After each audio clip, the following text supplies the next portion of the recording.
Assalamualaikum warahmatullahi wabarakatuh. Waalaikumsalam warahmatullahi wabarakatuh. Kembali lagi sama kita Roti Channel. Kali ini kita nggak ada edukasi komedi. Di video kali ini kita tidak ada vlog juga, tapi di video kali ini tentang podcast. Dan inilah podcast pertama kita. Podcast kita itu di akun kita ada meliputi tentang perjalanan spiritual dan cerita mistis. Dan ini tentang perjalanan spiritual. Dan dari narasumber kita, pemain kita sekaligus dia juga sutradara dari Roti Channel. Dan demi Allah, di acara kali ini tidak ada settingan, tidak ada rekayasa. Semua berjalan sesuai kejadian yang sudah-sudah. Langsung saja, Deden Al-Nasid. Assalamualaikum, Deden sehat? Waalaikumsalam warahmatullahi wabarakatuh. Sehat, Bang Mangil. Den, dulunya kan lu pemabok, penjudi juga. Sama gue dulu pemabok, sama barang lu juga. Nah, sekarang gue mau nanya sama lu, Den, gimana lu kok bisa kenal Habib Bahar? Gimana tuh awal ceritanya? Den, 2016 lu dulu katanya mau cerai. Kok bisa balik lagi sama bini lu? Ceritanya gimana, Den? Jadi gue jawab pertanyaan ini ya. Ya. Assalamualaikum warahmatullahi wabarakatuh. Waalaikumsalam warahmatullahi Ini cerita yang dimana sebenarnya memang sangat membekas di hati gue ini. Ya kan? Memang waktu gua 2016 ke belakang sana, lu tahu dong, gua suka tawan bola, judi, sampai menawarkan anak istri, ya mabuk hampir tiap hari. Tapi kala itu juga gua sholat, gue ikut pengajian minimal seminggu sekali di rumah gitu. Tapi kayaknya belum bisa menggetarkan hati gua gitu, buat menarik jiwa sanubari gue untuk menggapai hidayahnya Allah itu. Jadi gue itu disebutnya bisa bahasa anak gang itu STMJ. Apa tuh STMJ? Sholat terus maksiat jalan. Jadi semua naudzubillah min dzalik, waktu zaman dulu tuh ya, kala itu ya masya Allah dah kita berkelimbangan kemaksiatan yang amat besar. Tapi sampai saat ini pun gue masih ahli maksiat gitu loh. Dan gue masih terus mencari keriduan Allah dengan cara-cara yang diajarkan sedikit-sedikitnya gue ambil dari para pelajaran salafus saleh terdahulu. Jadi singkat cerita, gue ketemu Habib Bahar dulu tuh, beliau kan di tahun 2016 itu sering dakwah. Betul. Ya kan, di Tamboras, Kemana-mana. ya, kemana-mana, Tamboras dan sekitarnya. Nah, saya kaget gitu loh. Ini sosok ulama besar, Habib yang masya Allah masih muda, tapi semangat ilmunya masya Allah gitu loh, dan bisa merangkul Anak-anak muda. anak-anak muda macam-macam kayak kita nih yang Iya. maksiat. Nah, singkat cerita perjalanan dakwahnya beliau saya ikutin, ya kan, sampai di mana jauh Sukabumi ya, Ya. itu saya ikuti juga karena rasa kekaguman dan kecintaan saya gitu loh, ya kan, kepada Habib Bahar bin Ali Smith tersebut. Nah, singkat cerita ya kita bikin kayak semacam perkumpulan gitu lah, yang dimana kita setiap malam Selasa bisa ketemu bareng, Bisa ngaji bareng. yang sama Habib Bahar, walaupun kita dari jauh Jauh. tapi kita menyaksikan karena ramai sekali. Mau dari mana-mana, Yo, mau dari jamaah. kampung, iya. Jamaah itu di Pondok Tanjung Lawin itu malam Selasa khusus jamaah umum itu rame.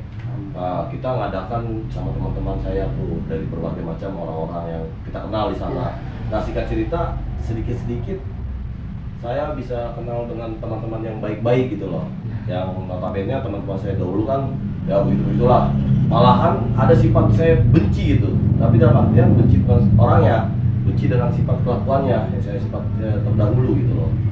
Nah, pas puncak-puncaknya saya benar-benar untuk hijrah secuil gitu ya, pas kejadian 2016 itu yang lu bilang gue sempat mau pisah gitu. Ya. Jadi 2016 itu sebelum daripada 212 di Monas tuh. Jadi lagi tegang-tegangnya suasana pilkada waktu era 2016 itu, ya kan. Nah, di Monas itu saya hadir karena kenapa? Dari bulan November, September, Oktober, Agustus itu saya mengalami namanya cinta jarak jauh. Bahkan istri saya sudah tidak mau sama saya. Jadi masuk ke pengadilan, saya digugat di pengadilan agama. Ya waktu itu, nah saya sudah kemana-mana ya kan. Itulah saya ada penanaman modal gitu untuk senang melihat daripada ulama berkat Al-Habib bin Smith ini. Jadi selama saya lagi goyang, saya terus ikutin kajian beliau, dakwah beliau. Puncak-puncaknya yaitu pas 212 di Monas. Karena Seninnya nanti itu mau persidangan penentuan untuk cerai apa tidaknya. Ya, jadi singkat cerita itu saya melihat benar-benar dua ulama ini yang saya kagumi, Habib Rizik bin Hussein Siap, akhirnya ketemu, melihat dari jauh di Monas. Tepatnya di hari Jumat waktu itu 212. Saya pulang ke rumah istri saya, tidak ada, ya. Jadi saya mau cari muka gitu, saya mau hadir gitu di tempat akbar seperti itu, banyak-banyak ulama dan habaib gitu mau bela yang dimana Al-Quran dinistakan, ya kan. Nah singkat cerita, saya hadir di Monas, saya bawa itu kerudung istri saya. Demi Allah, demi Rasulullah, sebelumnya nih ini ada Al-Quran, saya cerita apa adanya yang terjadi pada saya dan tidak ada unsur politik, tidak ada unsur yang lain-lain. Ini murni real kecintaan saya kepada Habib Bahar bin Ali Smith dan kepada Habib Rizik bin Hussein Siap. Ini saya saksi yang dimana yang saya alami gitu, karomah daripada dua ulama ini. Nah, singkat cerita 212 itu Habib Rizik hujan tuh di atas panggung, beliau bilang yang belum wudu dan berdoa di hari Jumat itu, masya Allah rajanya para hari dan turunnya keberkahan nih hujan. Minta doa kepada Allah, apa-apa insya Allah dikabulkan, amin. Waktu itu jamaah pada rame, jutaan orang, amin. Dan saya cuma satu minta waktu itu, ya Allah, mudah-mudahan istri saya balik lagi ya Allah, nanti hari Senin di sidang itu ya Allah, dan saya dimenangkan ya Allah, dan saya janji akan tobat ya Allah. Alhamdulillah Senin hadir, saya di sidang lain ditemukan juga dengan istri saya dan pengacaranya istri saya, dan akhirnya kayak semacam berkas-berkas itu hilang, ya screenshotan bukti-bukti saya gitu, dan akhirnya istri saya mau rujuk kembali kepada saya. Amin. Amin. Alhamdulillah. Tuh begitu ceritanya nih. Jadi dan pertanyaan selanjutnya, Dan lu punya anak kedua itu laki-laki, kan terusnya prosesnya lama, itu gimana tuh Dan? Tapi alhamdulillah sekarang ada gitu. Ya. Padahal mah lu udah lama banget bang. Udah lama. Jadi ceritanya nih, gua nih kan ngaji terus tuh setiap malam Selasa dia di Bahar, ya kan. Nah, anak gua waktu itu usianya sekarang kan hampir 12 tahun ya. Anak gua mau punya anak laki-laki gitu loh, mau seperti seperti Habib Bahar bin Ali Smith gitu, yang berharap jadi ulama gitu, walaupun saya bukan ulama, saya pendosa gitu, mau anak saya seperti Habib Bahar bin Ali Smith gitu. Nah, mudah-mudahan dikabuli. Nah, singkat cerita saya ikut terus kajian. Jadi setiap pengajian tuh kalau selesai Habib itu boleh gitu selama Open air, house. open house. Jadi Habib itu seperti ada kedekatan gitu kepada jamaah gitu, tidak ada jarak gitu, siapapun gitu.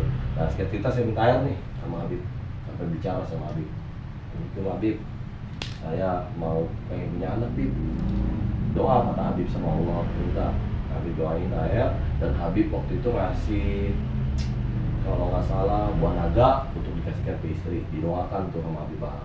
Nah singkat cerita saya kasih tuh istri saya air minum setiap malam Selasa, saya minta doa seperti itu. Nah akhirnya anak istri saya positif mengandung. Alhamdulillah. Dan singkat ceritanya lagi, ya kan, dengan perjalanannya waktu lahirlah anak saya, dan kebetulan langsung umurnya berapa? Umurnya sekarang udah hampir 3 tahun lebih. Dan Habib mengalami ya penahanan waktu itu ya. dan kezaliman yang dilakukan terhadap oknum Allah untuk bisa membicarakan Habib Rizik bin Bahar bin Abi Smith. Ya Allah alam bisawab, saya datang gitu, jenguk ke waktu itu di Polda Jabar gitu. Boleh jenguk, saya ikut bersama keluarga gitu. Saya ngeteng dari rumah sama Boy waktu itu.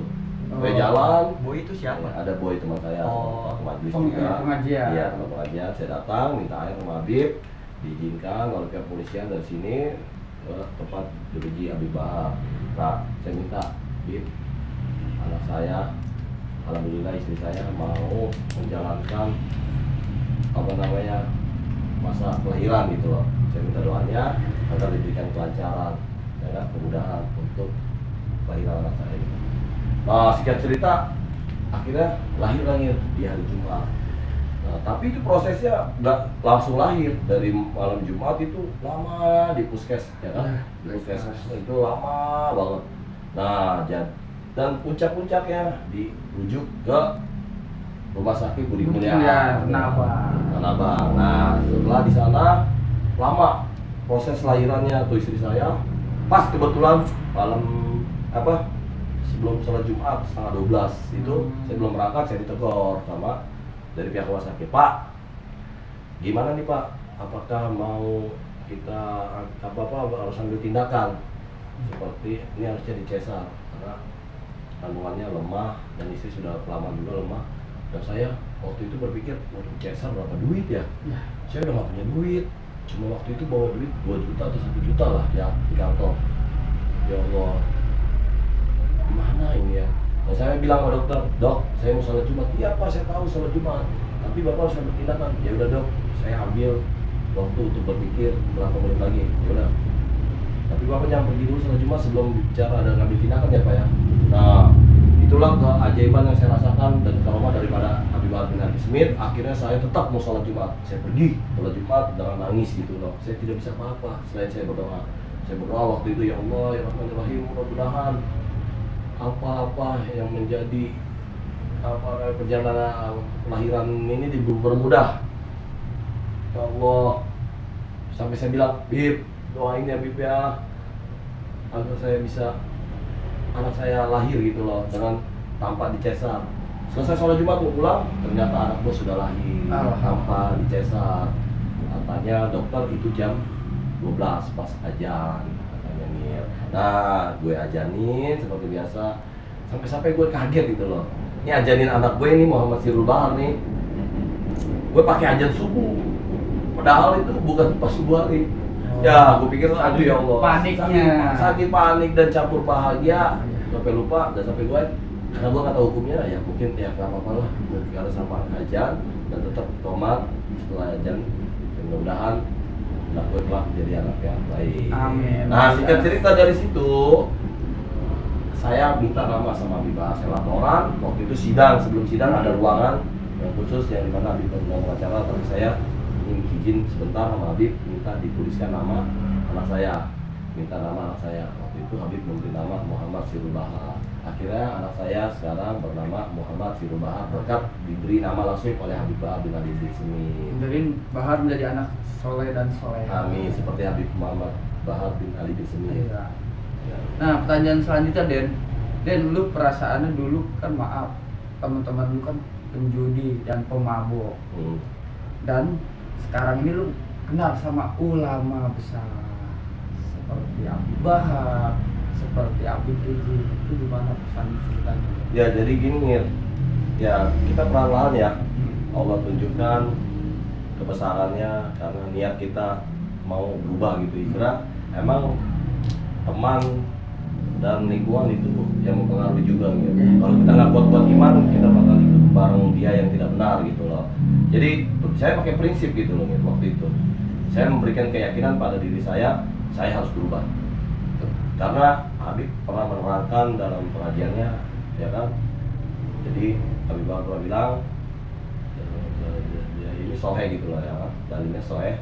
Dari mana kata Habib, kalau orang yang ingin berhijrah, ya kan, tapi dia nggak mau sholat, dia tidak mau ngaji, tidak mau duduk di majelis ilmu, tidak mau berkumpul dengan alim ulama, maka dia disebut pembohong, pendusta. Nah makanya saya walaupun sedikit ilmu yang diajarkan Habib itu ke saya, Masya Allah mengena gitu sosok Habib yang jeleger tapi dalam artian beliau itu merangkul, kasih sayangnya Masya Allah, dakwahnya tidak memukul tapi merangkul. Itu yang saya kagumi oleh Habib Bahar bin Habib Smith. Jadi saya tanamkan dan saya berjanji kepada Allah, saya siap dilaknat oleh Allah Subhanahu wa taala jikalau saya melakukan perbuatan judi dari nominal yang kecil maupun yang besar. Nah, singkat cerita, ya akhirnya kita dituntun dengan orang-orang baik. Alhamdulillah dapat taufik dan hidayah dari Allah Subhanahu wa taala. Ini Den, pertanyaan terakhir. Ini tips dan sosok Habib Bahar dan Habib Rizik seperti apa di mata Den? Ya di mata gue ya, sosok Habib Bahar ya mungkin orang tahulah semua umat muslim di Indonesia seperti apa Habib Bahar dan Habib Rizik. Yang tidak kenal beliau maka tidak tahu siapa beliau. Karena saya yang termasuk ikut selalu kajian yang malam Selasa saya hadir di Pondok Penjelalawin malam itu. Walaupun malam pulang subuh tetap saya jalanin. Girang kalau udah ada di sana itu girang, apalagi ingat sosok Habib Bahar ya kan, yang lu tahu kan ganteng mukanya, enak banget dilihatnya dan luas akal ilmunya yang mengena banget kepada kita yang orang-orang munafik nih, orang-orang bejat, ya kan. Akhirnya yang dimana nih ya, Habib Bahar tuh, ya Allah, kalau kata saya ini beliau ini amat sebagai apa namanya, sebagai ulama yang merangkul, yang tidak ada jarak, yang selalu apa namanya ceria gitu kan. Yang terkenal keras-keras dakwahnya beliau ya karena beliau keras terhadap kezaliman, ya kan. Beliau ini keras di mana adanya kemungkaran, beliau bakal keras gitu. Tapi beliau merangkul daripada orang yang ingin berubah gitu loh, tanpa memukul, tanpa menjustis siapa lu enggak. Habib Bahar itu Masya Allah, beliau itu ya sampai-sampai saya pendosa ini Habib Bahar pernah datang ke rumah saya. Ya, Habib bicara waktu itu kalau nggak salah di 2017 itu di bulan Ramadan, suci Ramadan, di malam ke-27 kalau nggak salah, dari Pekojan beliau bilang, Den, Ana mau ke rumah ente. Waduh, Bib, jangan tuh. Kenapa? Takutnya kan namanya kita kan kadang-kadang belum ada persiapan. Habib dadakan bilangnya karena apa? Habib bilang ini karena ente ini sering datang gitu dalamnya. Sekarang anak yang mau datangi ke tempat ente. Masya Allah, sampai segitunya Habib Bahar bin Habib Smith. Jadi waktu itu kajian Sifatul Qulub kalau nggak salah, kitabnya sudah habis, menerangkan bab kitab tersebut. Habib berkunjung ke rumah dan alhasil saya telepon nih ibu saya, nih ada Habib Bahar. Wah nggak percaya, nggak mungkin ulama besar kayak Habib Bahar bisa datang, nggak mungkin. Lu siapa? Lu begini. Tapi karena mas saya belum, ya mungkin lama ya, saya ya badung-badungnya gitu ya, belum percaya gitu ya. Ya tobatnya biasa kan, saya dulu tobat sambal, tapi setelah mengenal sosok Habib Bahar, tobat saya ya sedikit baik, benar-benar ya lebih baik. Dan orang tua akhirnya percaya datang Habib Bahar bin Habib Smith. Tidak ada yang suguhan seperti apa, ya Allah, tapi Habib Bahar mau menerima, mau makan di rumah walaupun sedikit. Beliau itu nggak pernah banyak kalau makan, paling satu udah minum yang kita sajikan. Ramai itu jamaah, sampai DKI masjid datang, sampai ustadz yang di rumah saya, guru gaji saya datang juga. Saya merasa bangga gitu, rumah saya dapatkan keberkahan, didatangi oleh Juriatul Rasul, keluarganya Rasulullah SAW. Merasa Allah dari situ seperti ada magnet gitu dalam diri saya. Saya tidak akan apa namanya malu gitu kalau saya untuk berbuat maksiat ya, maaf ya, dalam hal kembali lagi ke judi, ke mabuk, karena saya sudah mengenal sosok Habib Bahar bin Habib Smith. Dan siap Habib Rizik di mata saya itu Masya Allah, beliau adalah imam kita semua, yang dimana imam saya yang beliau Masya Allah kemarin keluar bebas tuh, kemarin bebas beliau, saya bareng sama Pak Igi Sujana ikut bisa ketemu sama Habib Rizik. Karena malamnya dengar kabar di sosmed Habib Rizik bakal bebas, itu senangnya minta ampun, saya sampai nangis. Demi Allah saya nangis gak kuat. Saya ingin ketemu Habib Rizik karena belum pernah. Kamu tahu sendiri Habib Rizik umatnya jutaan, buat selamat aja susah, melihat aja kita dari kejauhan. Kejauhan. Tapi di Petamburan saya bisa selamat sama Habib Rizik bin Syihab. Dan Habibnya sendiri yang bilang, saya akan mendatangi, bikin pesan. Nah, waktu itu bikin pesan ada ulama yang dari mana, dari daerah, datang ulama Jakarta, dan kayak grupnya Pak Ibu Sujana dan Habib Rizik. Maksudnya kita ini silaturahmi gitu ke Habib Rizik. Ya nggak banyak waktu itu orangnya, ya cuma saya senang gitu loh, bisa Habib Rizik menyium ini kita. pipi, saya minta air, minta doa. Itu saya nangis saya pas ngeliat sosok beliau itu. Ya Allah, dari jauh itu, ya Allah, gimana sih Habib Rizik gitu. Masya Allah, saya seneng gitu sama Habib Rizik. Tapi saya nangis gak kuat, dan air itu bawa saya kasih keluarga. Ya Masya Allah, ternyata orang-orang yang bilang Habib Rizik ekstrim, Habib Rizik radikal apa, nggak ada, bohong. Beliau itu Masya Allah akhlaknya, saya dalam hati, ya Allah kok ada orang yang bicara Habib Rizik begini tanpa tahu sosok Habib Rizik seperti apa.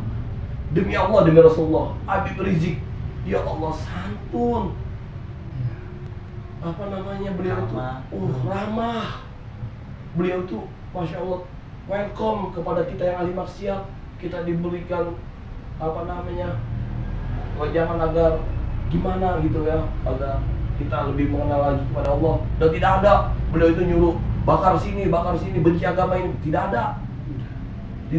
Tapi beliau keras sekali lagi, sama seperti Habib Bahar bin Hamid Smith, melawan daripada kezoliman, kemungkaran, dan kemunafikan yang dimana ketidakadilan. Beliau pasti marah, tapi beliau dengan tetap revolusi akhlak yang beliau bawa.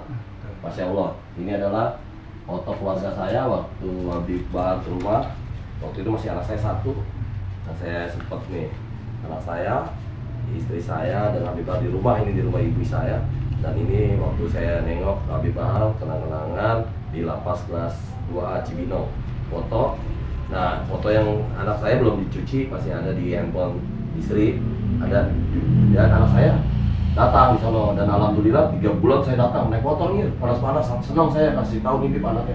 Anak gua kan ganteng ya, mungkin karena gua mengagumi Habib Bahar ya. Nah, di teknik juga anak gua ya seperti ludahnya Habib Bahar, ya, apa namanya, kurma masuk. Ya Allah, mudah-mudahan anak saya seperti Habib Bahar bin Hamid Smith. Nah, ini foto Habib Bahar yang ngira sosok Habib Bahar. Ganteng nggak? Wah, Masya Allah, berkarisma Habib Bahar bin Hamid Smith. Masya Allah, beliau orang baik. Beliau ilmunya Masya Allah luas.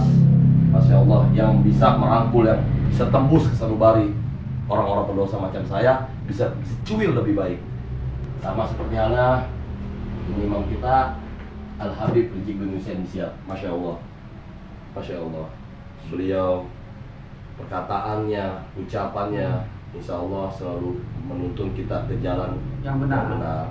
Dan beliau ini Masya Allah ulama yang santun, yang benar-benar berkarisma, yang benar-benar bisa merubah seseorang menjadi lebih baik lagi. Indonesia. Oke, begitu aja nih ya. Jadi kalau diceritain nggak cukup podcast ini satu hari. Ya, karena ini hanya singkat-singkat saja. Dan demi Allah, demi Rasulullah, tidak ada maksud apapun. Sekali lagi, saya tidak ada unsur politik, tidak ada unsur apa-apapun. Ini real dalam hati saya, kekaguman saya yang bisa menyebabkan saya bisa berubah dari saat ini, bisa meninggalkan yang namanya miras dan judi.